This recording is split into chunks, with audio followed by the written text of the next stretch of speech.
What's up, everybody? Welcome to your favorite investing channel, and I'm Jonathan Beasley, and today, by the end of this video, you will know the 3 golden rules of real estate investing, and it starts now.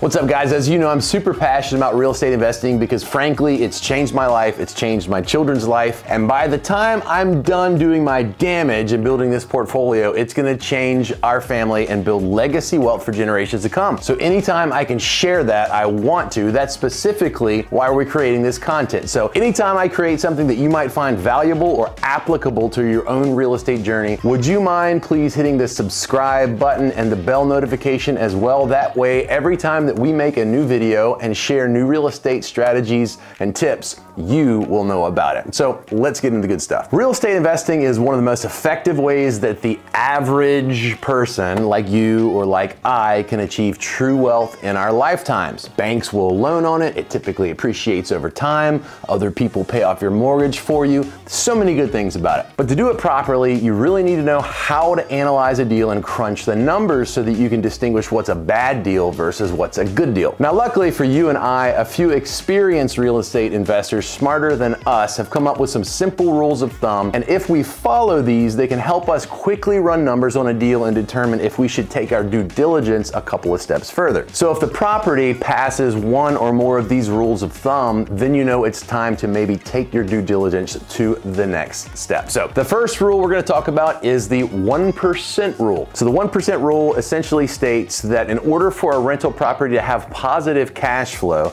the monthly rental income should be at least 1% of the cost of the acquisition. So to figure this out, you simply take the rental income and divide it by the value or the purchase price of the home. If the number is 1 or greater, then you have passed the 1% rule. Now, obviously, rules of thumb are imperfect by nature. They're not all encompassing, and they shouldn't take the place of doing extreme due diligence and underwriting. It's also true that not all homes necessarily make for an ideal rental property, so education is super key for you. There may be sections in your city where there's just not a big demand for rentals, and so the value to rent ratio may be low in case the 1% rule wouldn't apply. On the other hand, there may be sections in town where there's a high demand for rent. So for instance, here's a quick insider tip. Here in Hampton Roads, we have a ton of military bases and colleges around the area. So properties in those areas often garner higher rent to value ratios than do other areas. I typically shoot to achieve a 1.5% rule. Now, it's not always doable, and in this market, it's very difficult to find these deals, but when the rent ratio starts to get that high, the deal starts jumping off and screaming at me off the page, and I get really, really fired up. So as an example of the 1% rule, if you have a home that's worth $200,000, you'd want to get at least $2,000 a month in rental income for that property. And believe it or not, in today's market, it is actually getting more and more difficult, as I mentioned, to find a home on the MLS that meets the 1% rule, but nonetheless, it's a very helpful benchmark to judge a property against. So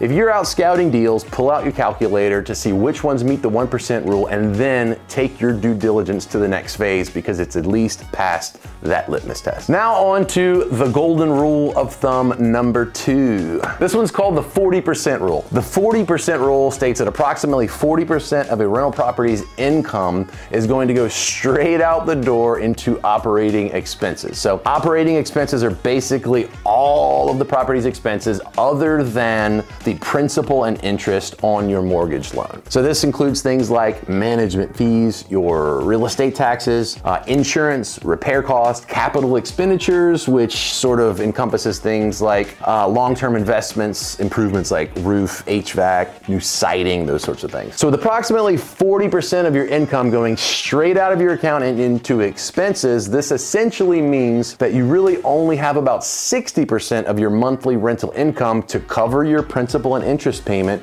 and to include any profit or any positive cash flow that you're anticipating as a return on your investment. So going back to the $2,000 a month rental house hypothetical situation, that means about 800% on average is going to go right out the window to all of those operating expenses. Now let's say you want to make at least $100 in cash flow profit, net profit each and every month from that property. That would mean that your mortgage has to be $1,100 a month or less. And based on that number, you can then determine what your maximum purchase price for that particular rental property should be. That's the goal of any sharp investor, is to reverse engineer how much you can pay for a property and be happy with your returns. Now, the 40% rule is just kind of a rough estimate. So if a property is looking good to you, again, defer to previous advice. I would encourage you to actually find out what the property taxes are. You could call some insurance agents and maybe get some insurance quotes. You could call a mortgage company to see what loan program would work, what your down payment might be, what the interest rate is more specifically, so that you know what your monthly outlay is actually going to be. Also, you might want to find out what major improvements have been done or might need to be done, so that you can start to put together an estimate of what your maintenance costs and your capital expenditure costs are going to be down the road. So taking all of these due diligence steps into account will get you quickly on the way to figuring out how close you are to the 40% rule as it relates to the operating expenses of your property. Now, on to the third rule. The first two rules really focus specifically on rental property, which is my area of global domination, but I've done some flipping in my day as well. And the third rule is actually a very effective rule if you're looking to do fix and flip, or more traditionally called flipping houses. So the 75% rule states that you should pay 75% or less of what the actual after repair value, or ARV, of the subject property is going to be. So for example, if the home is going to sell for, say, $300,000 and 75% of $300,000 would be $225,000, and then your fix-up costs are $50,000, you take the $225,000, which is the 75% of ARV, minus the $50,000,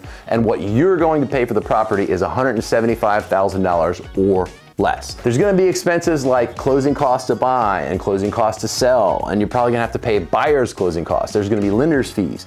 You're going to have listing commissions to pay agents and brokers to market and sell the property. There are renovation costs, utilities, taxes. So there's a ton of things that go into that 25%, and then you're also going to want to turn a profit, because there's a lot of risk and a lot of hard work involved with flipping houses. So by lumping all of those expenses together, you really only need to figure out two main numbers in order to determine if a deal is going to make a good flip for you or not. The first one is the ARV, or the after repair value. So what's the property going to be worth once it's fixed up? And then the cost of the renovation. So you could do this by getting a book. There's software programs that can help you construct a renovation budget. You could connect with contractors that you could put together a scope of work, walk them through, and they could price out the cost. But the bottom line is, if you can determine what the after repair value is, as well as the renovation costs, you can then effectively decide how much you can pay for that property to turn a profit. Now, just like with the other golden rules of thumb, the 75% rule isn't perfect, and it kind of falls short when you get into basically two extremes. So for example, if you're dealing with like a luxury property, a $2 million property, the 75% rule gets a little wonky. And on the other end of the spectrum, if you're dealing